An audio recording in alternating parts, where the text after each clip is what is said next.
नमस्कार दोस्तों, मैं कन्हैयालाल स्वागत करता हूं आपका इस YouTube channel study with KL sir में। दोस्तों, आज फिर आपके लिए लेकर आया हूं राजस्थान कला और संस्कृति का टेस्ट। इस टेस्ट में कला और संस्कृति के 55 प्रश्न होंगे जो रीट भर्ती परीक्षा के लेवल 1 और लेवल 2 दोनों के लिए समान रूप से उपयोगी होंगे। तो आप बिल्कुल भी इस वीडियो को स्किप मत कीजिए, वीडियो को अंत तक देखिए, आपको बहुत ही बेहतरीन प्रश्न मिलेंगे। रीट के साथ साथ ये जो प्रश्न है वो ऑल एग्जाम, राजस्थान के जितने भी एग्जाम होते हैं सभी के लिए उपयोगी है, आप इन्हें बिल्कुल रट लो। चलिए वीडियो को शुरू करते हैं। अगर आप चैनल पर नए हैं तो बिल्कुल चैनल को सब्सक्राइब करके बेल आइकन प्रेस कर लीजिए ताकि आने वाली वीडियो की नोटिफिकेशन आपको मिल सके। यहाँ चैनल पर टेस्ट सीरीज चालू है। चलिए दोस्तों, पहला प्रश्न है, बाबा रामदेव ने रूणीचा में कौन सा पंथ शुरू किया? हिंदू पंथ, वैष्णव पंथ, जसपंथ, कामड़िया? तो बताइए इस प्रश्न का सही उत्तर क्या है। दोस्तों, इस प्रश्न का सही उत्तर है विकल्प नंबर 4 कामड़िया। दोस्तों, रामदेव जी ने कामड़िया पंथ की शुरुआत की थी और इस पंथ का जो प्रसिद्ध नृत्य है वो है तेरताली नृत्य। चलिए अगला प्रश्न है प्रश्न नंबर 2, मारवाड़ के पंचपीरों में किसका नाम लिया जाता है? भौमिया जी, तेजा जी, देवनारायण जी, गोगा जी? तो बताइए इस प्रश्न का सही उत्तर क्या है। दोस्तों, इस प्रश्न का सही उत्तर है विकल्प नंबर 4 गोगा जी। मारवाड़ के पंचपीरों में गोगा जी को गिना जाता है दोस्तों। और जो पंचपीरों को याद रखने की ट्रिक है वो है हरा, गोपा, मांगलिया। आप इस ट्रिक को बिल्कुल याद रख लो, रट लो। हरा, गोपा, मांगलिया जो है वो पंचपीरों को याद रखने की ट्रिक है। यहाँ पर अपने गोगा जी सही है, देख लीजिए। गोपा, गोपा में गो से गोगा जी, है से हरबू जी, रामदेव जी, गोगा जी, पाबू जी और मांगलिया जी, इस प्रकार से पंचपीर है। चलिए अगला प्रश्न है प्रश्न नंबर 3, नागवंशीय जाट परिवार में किनका जन्म हुआ? पाबू जी, तेजा जी, गोगा जी, भैरवनाथ? तो बताइए इस प्रश्न का सही उत्तर क्या है। दोस्तों, इस प्रश्न का सही उत्तर है विकल्प नंबर 2 तेजा जी। नागवंशी जाट परिवार में तेजा जी का जन्म हुआ था। चलिए करनाल नागौर में। अगला प्रश्न है प्रश्न नंबर 4, राजस्थान में ऊंट बीमार होने पर किस देवता की पूजा की जाती है? गोगा जी, पाबू जी, तेजा जी, हड़बू जी? तो बताइए इस प्रश्न का सही उत्तर क्या है। दोस्तों, इस प्रश्न का सही उत्तर है विकल्प नंबर 2 पाबू जी। राजस्थान में ऊंट बीमार होने पर पाबू जी की पूजा की जाती है और पाबू जी को ऊंटों के देवता के रूप में भी जाना जाता है। अगला प्रश्न है प्रश्न नंबर 5, 4 हाथों वाले देवता के रूप में ख्याति किसकी हुई? हड़बू जी, धांधल जी, तल्लीनाथ जी, वीर कल्ला जी? तो बताइए इस प्रश्न का सही उत्तर क्या है। दोस्तों, इस प्रश्न का सही उत्तर है विकल्प नंबर 4 वीर कल्ला जी। जो कल्ला जी है, ये कल्ला जी अकबर के चित्तौड़ आक्रमण के समय फरवरी 1567-68 में युद्ध करते हुए वीरगति को प्राप्त हुए थे और वहीं पर 4 हाथों वाले देवता के रूप में इनकी ख्याति प्राप्त हुई थी, प्रसिद्धि हुई थी। अगला प्रश्न है प्रश्न नंबर 6, शकुन शास्त्र के ज्ञाता किस लोक देवता को माना जाता है? हरिराम बाबा, झुंझार जी, मल्लीनाथ जी, हड़बू जी? तो बताइए इस प्रश्न का सही उत्तर क्या है। दोस्तों, इस प्रश्न का सही उत्तर है विकल्प नंबर 4 हड़बू जी।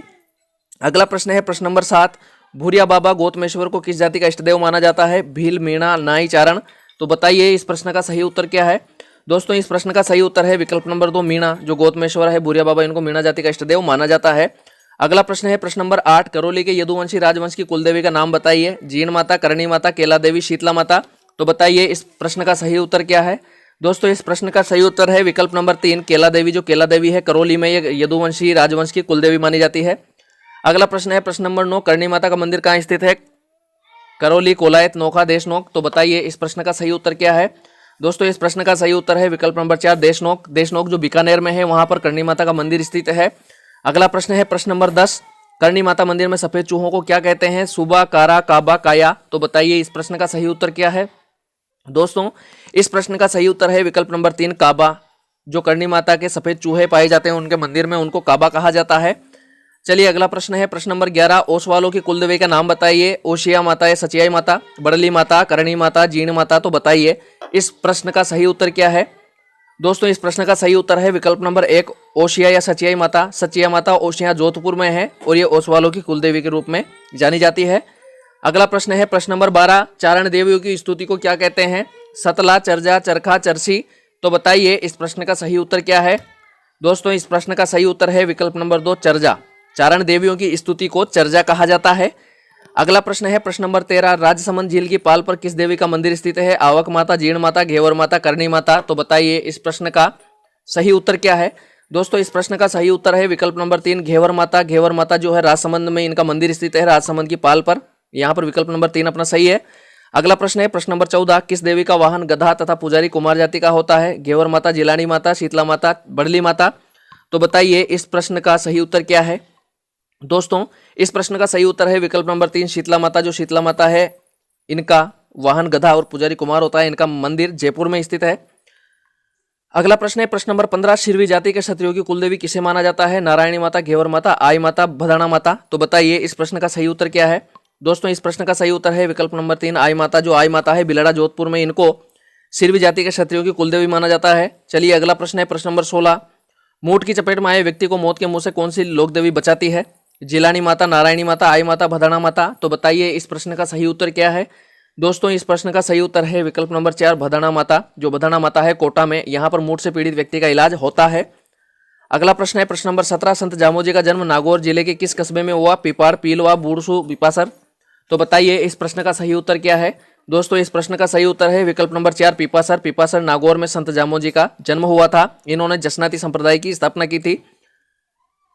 अगला प्रश्न है दोस्तों प्रश्न नंबर 18, जंबाजी ने जो है विष्णोई संप्रदाय की स्थापना की थी। दोस्तों जंबोजी ने विष्णोई संप्रदाय की स्थापना की थी, विष्णोई संप्रदाय। चलिए अगला प्रश्न है प्रश्न नंबर 18, पर्यावरण वैज्ञानिक के नाम से किस संत को जाना जाता है? जसनाथ, पीपाजी, जाम्बोजी, संत रैदास को। तो बताइए इस प्रश्न का सही उत्तर क्या है? दोस्तों इस प्रश्न का सही उत्तर है विकल्प नंबर 3, जाम्बोजी। जाम्बोजी जो है इनको पर्यावरण वैज्ञानिक के नाम से जाना जाता है और इन्होंने विष्णोई संप्रदाय की स्थापना की थी। और जो जसनाती संप्रदाय है उसकी स्थापना जसनाथ जी ने की थी। तो यहाँ पर तो अपने विकल्प नंबर 3 सही है। अगला प्रश्न है प्रश्न नंबर 19, दादू पंत के सत्संग को किस नाम से जाना जाता है? अलगपुरी, अलगदरीबा, खोदरीबा, चंदेरिया। तो बताइए इस प्रश्न का सही उत्तर क्या है? दोस्तों इस प्रश्न का सही उत्तर है विकल्प नंबर 2, अलखदरीबा। दादू के जो सत्संग स्थल है उनको अलखदरीबा कहते थे। अगला प्रश्न है प्रश्न नंबर 20, संत पिपाजी के गुरु का नाम क्या था? वृद्धानंद, रामचरण, रामानुज, रामानंद। तो बताइए इस प्रश्न का सही उत्तर क्या है? दोस्तों इस प्रश्न का सही उत्तर है विकल्प नंबर 4, रामानंद। जो संत पिपाजी है इनके गुरु का नाम रामानंद था। और जो झालावाड़ जिले में गागरोन का दुर्ग है वहां पर संत पिपाजी की छतरी बनी हुई है। अगला प्रश्न है प्रश्न नंबर 21, दर्जे समुदाय का इष्टदेव किसे माना जाता है? जाम्बोजी, रैदास, संत पिपा, जसनाथ। तो बताइए इस प्रश्न का सही उत्तर क्या है? दोस्तों इस प्रश्न का सही उत्तर है विकल्प नंबर 3, संत पिपा। जो संत पिपा जी है इनको दर्जी संप्रदाय का इष्टदेव माना जाता है। दोस्तों अगला प्रश्न है प्रश्न नंबर 22, मीराबाई का जन्म पाली जिले के किस गांव में हुआ था? गोटन, बूरसू, जाखली, कुड़की। तो बताइए इस प्रश्न का सही उत्तर क्या है? दोस्तों यहाँ पर इस प्रश्न का सही उत्तर है विकल्प नंबर 4, कुड़की। दोस्तों जो नागौर जिले का कुड़की स्थान है वहां पर मीराबाई का जन्म पाली जिले में हुआ था, पाली कुड़की गांव। अगला प्रश्न है दोस्तों प्रश्न नंबर 23, विश्व में प्राचीन ब्रह्मा जी का मंदिर कहाँ स्थित है? पुष्कर, अजमेर, देशनोक, फलोदी। तो बताइए इस प्रश्न का सही उत्तर क्या है? दोस्तों यहाँ पर इस प्रश्न का सही उत्तर है विकल्प नंबर 1, पुष्कर। दोस्तों जो पुष्कर है अजमेर में, वहां पर ब्रह्मा जी का प्राचीन मंदिर स्थित है। ब्रह्मा जी का प्राचीन मंदिर स्थित है पुष्कर अजमेर में, जो एकमात्र मंदिर माना जाता है। अगला प्रश्न है प्रश्न नंबर 24, कपिल मुनि का मेला कहाँ बढ़ता है? कोलायत, रायपुर, नोखा, गोगामेड़ी। तो बताइए इस प्रश्न का सही उत्तर क्या है? दोस्तों यहाँ पर इस प्रश्न का सही उत्तर है विकल्प नंबर 1, कोलायत। जो कोलाई झील है बीकानेर में, वहां पर कपिल मुनि का मेला भरता है। अगला प्रश्न है प्रश्न नंबर 25, अढ़ाई दिन का झोंपड़ा राजस्थान के किस जिले में स्थित है? बीकानेर, जयपुर, जोधपुर, अजमेर। तो बताइए इस प्रश्न का सही उत्तर क्या है? दोस्तों यहाँ पर इस प्रश्न का सही उत्तर है विकल्प नंबर 4, अजमेर। दोस्तों जो अजमेर है, अजमेर जिला, वहां पर अजमेर में अढ़ाई दिन का झोंपड़ा बना हुआ है। चौहान राजा विग्रहराज चतुर्थ ने वहां पर एक संस्कृत पाठशाला का निर्माण करवाया था। कुतुबुद्दीन ऐबक ने उसे तोड़ करके वहां पर अढ़ाई दिन का झोंपड़ा बना दे दिया। तो यहाँ पर विकल्प नंबर 4 अपना सही है। अगला प्रश्न है प्रश्न नंबर 26, राजस्थान के किस जिले में जामा मस्जिद स्थित है? बीकानेर, भरतपुर, बाड़मेर, धौलपुर। तो बताइए इस प्रश्न का सही उत्तर क्या है? दोस्तों यहाँ पर इस प्रश्न का सही उत्तर है विकल्प नंबर 2, भरतपुर। जो जामा मस्जिद है वो भरतपुर में स्थित है, भरतपुर। विकल्प नंबर 2 सही है। अगला प्रश्न है प्रश्न नंबर 27, किसके जन्म पर थाली बजाई जाती है? पुत्र के जन्म पर, पौत्र के जन्म पर, पुत्री के जन्म पर, दोहित्र के जन्म पर। तो बताइए इस प्रश्न का सही उत्तर क्या है? दोस्तों यहाँ पर इस प्रश्न का सही उत्तर है विकल्प नंबर 1, पुत्र के जन्म पर थाली बजाई जाती है। अगला प्रश्न है प्रश्न नंबर 28, विवाह के समय वधू के लिए वर पक्ष द्वारा जो आभूषण ले जाए जाते हैं क्या कहलाते हैं? बेस, मुकलावा, पड़ला, मायरा। तो बताइए इस प्रश्न का सही उत्तर क्या है? दोस्तों इस प्रश्न का सही उत्तर है विकल्प नंबर 3, पड़ला। जो विवाह के समय वधू के लिए वर पक्ष द्वारा आभूषण ले जाए जाते हैं उन्हें पड़ला कहते हैं। अगला प्रश्न है प्रश्न नंबर 29, राजस्थान में विवाह के उपरांत पत्नी को स्थायी तौर पर लड़के वाले अपने घर लाते हैं, उसे क्या कहते हैं? सामेला, गोना, पगड़ी, मोसर। तो बताइए इस प्रश्न का सही उत्तर क्या है? दोस्तों इस प्रश्न का सही उत्तर है विकल्प नंबर 2, गोना। जब पत्नी को स्थायी रूप से लड़के के घर ले जाया जाता है, ले आते हैं तो उसे गोना कहते हैं। अगला प्रश्न है प्रश्न नंबर 30, घर से शमशान तक अर्थी या बैकुंठी की दिशा परिवर्तन करते हैं, उसे कहते हैं दिशावर, आधेयता, अर्घ्य देना, श्रद्धांजलि। तो बताइए इस प्रश्न का सही उत्तर क्या है। दोस्तों इस प्रश्न का सही उत्तर है विकल्प नंबर 2, आधेयता। शमशान से पहले अर्थी का दिशा परिवर्तन किया जाता है, उसे आधेयता कहते हैं। अगला प्रश्न है प्रश्न नंबर 31, केला देवी का मेला किस नदी के किनारे लगता है, काली सिंध, पार्वती, चंबल, यमुना। तो बताइए इस प्रश्न का सही उत्तर क्या है। दोस्तों इस प्रश्न का सही उत्तर है विकल्प नंबर 1, काली सिंध नदी। काली सिंध के किनारे केला देवी का जो मेला है लगता है करौली में। अगला प्रश्न है प्रश्न नंबर 32, सिरावन से क्या तात्पर्य है, ग्रामीणों की वेशभूषा ढूंढाड़ क्षेत्र में, ग्रामीण क्षेत्रों में कृषकों का सुबह का भोजन, ग्रामीण कृषकों का दोपहर का भोजन और उपयुक्त में से कोई नहीं। तो बताइए इस प्रश्न का सही उत्तर क्या है। दोस्तों इस प्रश्न का सही उत्तर है विकल्प नंबर 2, ग्रामीण क्षेत्रों में कृषकों का सुबह का भोजन। सिरावन जो है ग्रामीण क्षेत्रों में कृषकों का सुबह का भोजन कहलाता है। अगला प्रश्न है दोस्तों प्रश्न नंबर 33। प्रश्न नंबर 33 है अलरी, अमरशाही, शिवशाही, उदेशशाही, शाहजहानी, खरसशाही का संबंध है रस्म रिवाजों से, जूतियों से, पगड़ियों से, अंगरखियों से। तो बताइए इस प्रश्न का सही उत्तर क्या है। दोस्तों यहां पर इस प्रश्न का सही उत्तर है विकल्प नंबर 3, पगड़ियों से। जो अलरी, अमरशाही और शिवशाही है ये सभी पगड़ियों के नाम है। अगला प्रश्न है प्रश्न नंबर 34, अंगरखी को ग्रामीण भाषा में कहते हैं बुगतरी, डबकियां, पोमचा, घूगी। तो बताइए इस प्रश्न का सही उत्तर क्या है। दोस्तों इस प्रश्न का सही उत्तर है विकल्प नंबर 1, बुगतरी। अंगरखी को ग्रामीण भाषा में बुगतरी भी कहा जाता है। अगला प्रश्न है प्रश्न नंबर 35, चंपाकली, चंदनहार, उर्वशी, पोत आदि नाम राजस्थान में किस गहने के पर्याय है, हंसली, मुकमाला, आहार, सुमरगी। तो बताइए इस प्रश्न का सही उत्तर क्या है। दोस्तों यहाँ पर इस प्रश्न का सही उत्तर है विकल्प नंबर 1, हंसली। जो हंसली है इसी के नाम है चंपाकली, चंदनहार, उर्वशी, पोत, यह गहना है, आभूषण है। अगला प्रश्न है प्रश्न नंबर 36, आदिवासी संस्कृति में लोकाई से क्या तात्पर्य है। आदिवासी संस्कृति में लोकाई, मृत्युभोज, लुगाई, कर्णछेदन, जाति प्रथा। तो बताइए इस प्रश्न का सही उत्तर क्या है। दोस्तों यहाँ पर इस प्रश्न का सही उत्तर है विकल्प नंबर 1, मृत्युभोज। जो आदिवासी संस्कृति है उसमें लोकाई को मृत्युभोज कहा जाता है, मृत्युभोज का एक नाम है लोकाई। चलिए अगला प्रश्न है प्रश्न नंबर 37, जब बच्चा माता के उदर में होता है, पेट में होता है, तो कौन सा संस्कार संपन्न किया जाता है, सीमंतोन्नयन संस्कार, नामकरण संस्कार, अन्नप्राशन संस्कार, उपनयन संस्कार। तो बताइए इस प्रश्न का सही उत्तर क्या है। दोस्तों इस प्रश्न का सही उत्तर है विकल्प नंबर 1, सीमंतोन्नयन संस्कार। ये गर्भ में जब शिशु होता है उसी समय संस्कार संपन्न किया जाता है।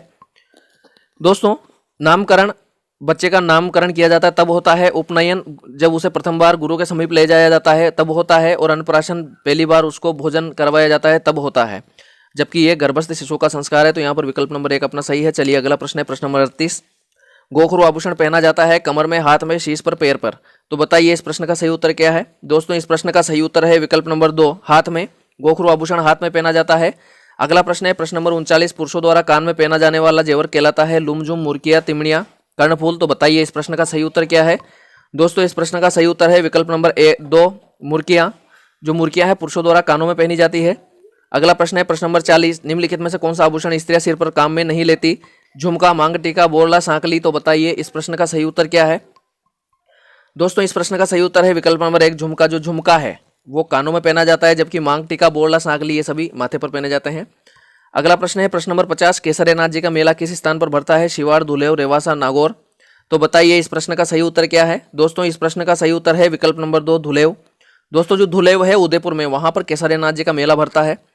अगला प्रश्न है प्रश्न नंबर 51, धुष्मेश्वर मेला किस स्थान पर भरता है, रेवासा, पुष्कर, शिवाड़, राशमी। तो बताइए इस प्रश्न का सही उत्तर क्या है। दोस्तों यहाँ पर इस प्रश्न का सही उत्तर है विकल्प नंबर 3, शिवाड़। दोस्तों सवाई माधोपुर जिले में जो शिवाड़ है वहां पर धुष्मेश्वर महादेव का मेला भरता है। अगला प्रश्न है प्रश्न नंबर 52, राजस्थान में लठमार होली मनाई जाती है, जयपुर, बाड़मेर, महावीर जी, मेवाड़। तो बताइए इस प्रश्न का सही उत्तर क्या है। दोस्तों इस प्रश्न का सही उत्तर है विकल्प नंबर 3, महावीर जी। जो महावीर जी है, महावीर जी वहां पर लठमार होली मनाई जाती है। अगला प्रश्न है प्रश्न नंबर 53, तीज का त्योहार कौन सी तिथि को मनाया जाता है, श्रावण मास की पूर्णिमा, श्रावण माह शुक्ल पक्ष की तृतीया, कार्तिक शुक्ल प्रथमा, भादो माह की सुदी चौथ को। तो बताइए इस प्रश्न का सही उत्तर क्या है। दोस्तों इस प्रश्न का सही उत्तर है विकल्प नंबर 2, श्रावण माह शुक्ल पक्ष की तृतीया। जो श्रावण महीने की शुक्ल पक्ष की तीज आती है उस समय तीज का त्योहार मनाया जाता है। चलिए अगला प्रश्न है प्रश्न नंबर 54, राजस्थान में किस त्योहार के आगमन से त्योहारों का आगमन माना जाता है, गणगौर, जन्माष्टमी, दीपावली, तीज। तो बताइए इस प्रश्न का सही उत्तर क्या है। दोस्तों इस प्रश्न का सही उत्तर है विकल्प नंबर 4, तीज। तीज से राजस्थान में त्योहारों का आगमन माना जाता है और गणगौर से त्योहारों का समापन माना जाता है। इसलिए कहते हैं कि तीज त्योहार बावड़ी ले डूबी गणगौर, इसीलिए कहते हैं। तो यहाँ पर विकल्प नंबर 4 अपना सही है, तीज। तीज से त्योहारों का आगमन माना जाता है। अगला प्रश्न है प्रश्न नंबर 55। अगर आपको वीडियो पसंद आए तो बिल्कुल लाइक और शेयर करें ताकि सभी मित्रों को इसका फायदा हो सके। प्रश्न नंबर 55 है, तीज का त्योहार प्रमुख रूप से कहाँ मनाया जाता है? जोधपुर, जयपुर, बीकानेर, पाली। तो बताइए इस प्रश्न का सही उत्तर क्या है? दोस्तों इस प्रश्न का सही उत्तर है विकल्प नंबर 2 जयपुर। जयपुर में तीज का त्योहार मनाया जाता है। चलिए दोस्तों आज के लिए इतना ही, मिलते हैं जल्दी ही नए वीडियो नए टेस्ट में, तब तक के लिए नमस्कार।